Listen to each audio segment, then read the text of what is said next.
All right, here we are, hanging out at BassMooch headquarters today. I got John Lanier with me. It's nice and cool here in North Carolina.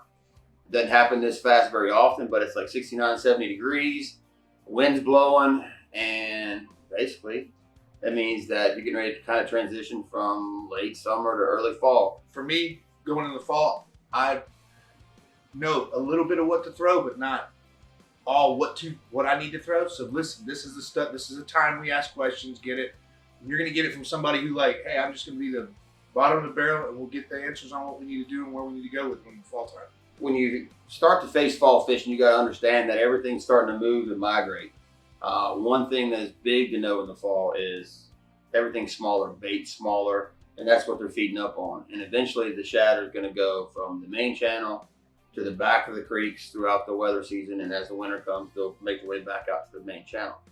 The best way to attack those fish this time of year is basically to start point hopping, working your way into major creek arms. I'm talking about if you want that day where you can go out, you can catch 15, 20, 25, 30 bass. This is what you have to do because you're looking for schools that are on that bait. One of the best ways to do that, especially early, is throwing a popper across points and on the inside of the pockets. One of those, like a Poppa Chewy.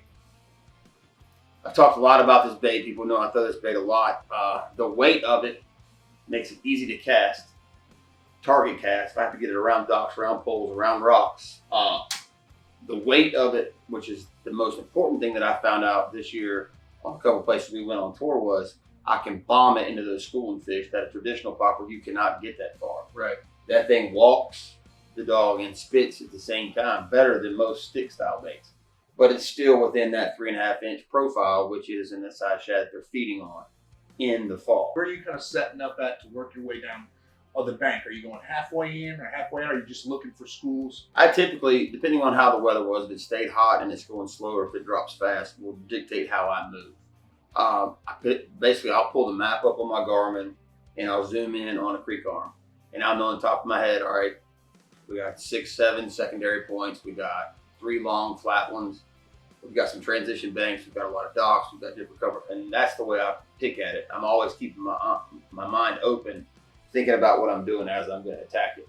If I notice real fast that they're on the flat stuff, the shallower flat stuff, really good, and that's what a bait is, that's where I'm going. But if I'm going somewhere and I'm fishing and I'm casting, I'm not getting any bites, I'm not seeing any bait, I'm going on. Yeah. All right. Visually, I want to see that. And there's lots of keys with that. You can see fish schooling.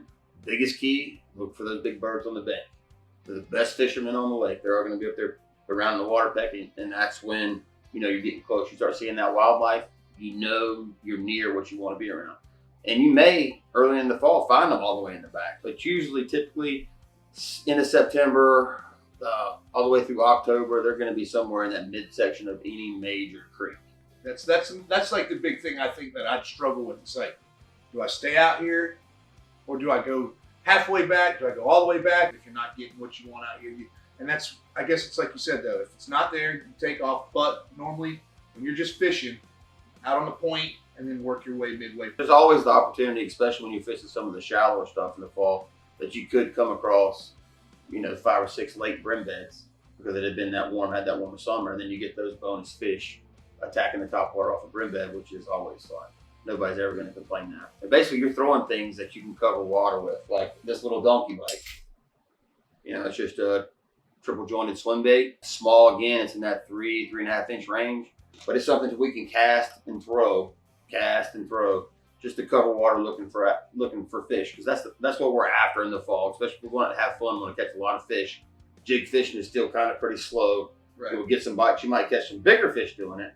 But like if we're talking about going out having a fun day, going to catch a lot of fish, getting a lot of bites, we're trying to find that bait and concentrate on that bait. And basically, it leads into your winter fishing, because once you've located the creeks that have the bait, throughout the transition from late summer to fall to winter, if you spend a lot of time in the water, you can keep up with the fish, just kind of how the bait is. Weather in the fall is not as big a factor as it is you get more into the winter time.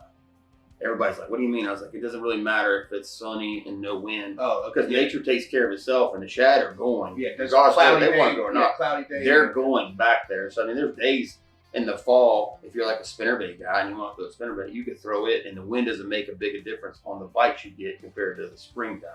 It's a whole different attitude in the fish. But the same thing like with a donkey bite, we just cover in water, and you'll get more bites out in the open water, of course, with swim bait than you will traditional style top poppers, top bait, whatever bait you want to throw. Once you have,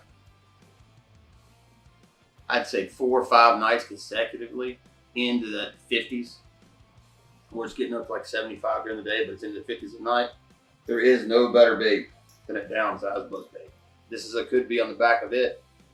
You could put your favorite plastic. Kud-B mimics those little shad, and basically you could take this bait, once that happens in that water pattern and those shad have moved, and you can throw this bait all day long. Shade lines, riprap, around docks, whatever. Everybody knows 1/4 ounce, 1/8 ounce buzzbait in the fall will catch some of the biggest fish in the lake wherever you live. But traditional lakes in the South, like this is a go-to that really doesn't get utilized that much now because of the popularity of things like a whopper flopper and other options. And a lot of people have gone more to noisier style weight baits. But for me, 100% 1/4 ounce buzzbait in the fall, all the way to the water temperatures.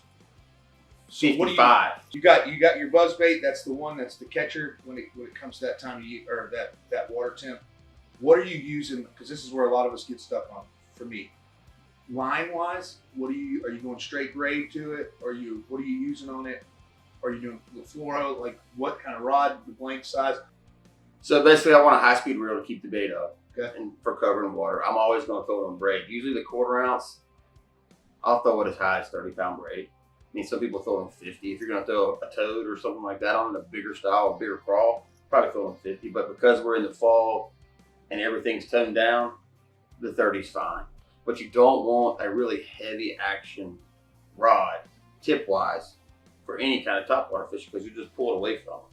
I want something where they can, this bait's coming across the water and they can inhale it. Right. So I'm wanting something with maybe a medium heavy, even a medium heavy moderate bend. Basically, the 7.2 medium heavy moderate that I throw a chatterbait on with the Level NGX series will be the same bait I would throw the buzzbait on. I can get it out there long ways from the boat. I still got enough power if one gets down. Once that rod flexes, set the hook into them, and I got plenty of backbone to get them to the boat. Fall fishing is mainly more about covering water. Now there's ways you can break down it and get a little more specific because you'll notice one day they may be on the stumps that are sitting out in 2 foot of water. They may be on the flat sand.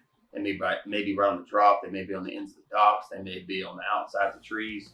Depending where you're at, all that can change, but it's still basically the same technique to catch them. Even in Florida, it may be on the inside grass line or it may be on the outside grass line. Of course, you go somewhere like Florida or Texas, you're probably using bigger equipment, but it's still relative just to where you live of how you attack it. Basically, we're looking at water temp. Once that water temp gets right, you can go buzzbait all day. You don't have to put it down. You don't have to put the top water down though. You can slow down. There are other presentations you can catch fish, but if you're wanting to move and be effective and time effective, and you like throwing top water, there's no better time to do it. Like I said, in the sunny days, you just throw it, and you'll realize sometimes they're all in the shade lines, and you just start running the shade lines in the pockets or the points or the main lake, or maybe they're under the walkways of the dock. The water's running down. There's not but 1.5 foot water under there.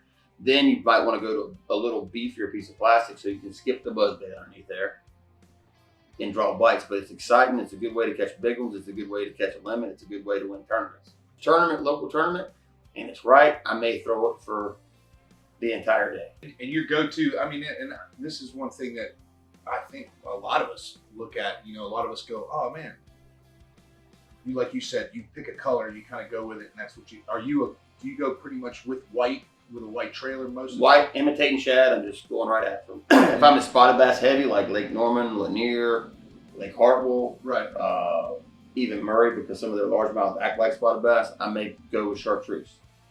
Okay. Before the Kud-B, it was just any short 3-inch minnow style plastic that I could put on there. And you also, you'll draw other bites because the toad on the back of the buzzbait has become so popular over the years that they don't quite get it as well as they did 10 years ago. Right. Whopper plopper is kind of the same thing. You still get a lot of explosive bites, but it seems like until it's exactly right, you don't hook up with as many as you did in the beginning. Right. This is something that's tried and true and that's never gone away from. It's small, it's not evasive, it's just squeaking coming across the top of water, it's coming fast, and they have one option, they either get it or they don't. So this one doesn't have a skirt on it. Do you recommend going with a skirt, without the skirt? Like I look at this and I've seen them where they've got the skirt on them, and then I've seen them where they don't. Typically, when you're talking about fall fishing, I'm never going to have a skirt on the back of never. it. No, I'm just not. It's always going to be some style piece of plastic. Like I said, that can hang on there. If you glue it, especially with that bait, glue it, you get 5, 6 fish out of it. It's a good thing. Only chance that I may ever throw a buzz bait with a skirt and I would have some kind of twin tail grub or some big crawl in the back of it would be early spring, muddy water, temperature rising, and it's going to be something that I could just kind of across the surface. This is more about just speed, covering water, getting attention, catching fish. That's it. I like and the cool thing about this bait right here is you can take somebody that's never fished, put it on a spinning rod for them. They can launch it and let it rip. Just, hey, throw it and just reel it, and they're going to get some explosive strikes. It's just like topwater fishing, though. I mean, if you get 25 bites in a day, you catch 18 of them, you had a great day. You usually get about 50. This is the old go-to for Hank Cherry. That's pretty good. So now I've got a little something to go to. I kind of going away from this to something else. What's another bait that you would go to in the fall?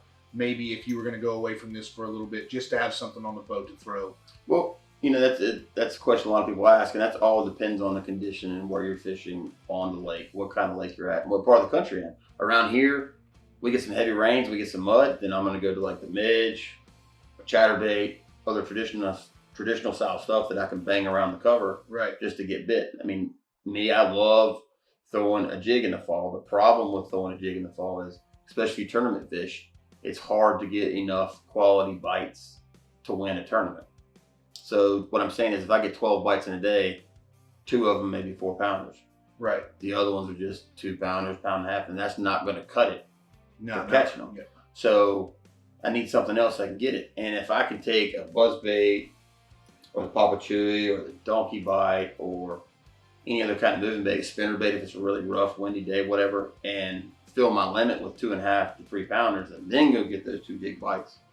That's how you win a one-day tournament. I'm so glad we got to sit down with you today, and hopefully we get to do some more of these. And you know, the bait thing, man. Like I know that there's a plethora of knowledge in that brain of yours that I'd like to know about. So definitely subscribe, hit the subscribe button, hit the like button on this deal. And on top of that, write in the comments. We'd like to hear what you got to say. We want to know what you want to learn about. See you next time on the level.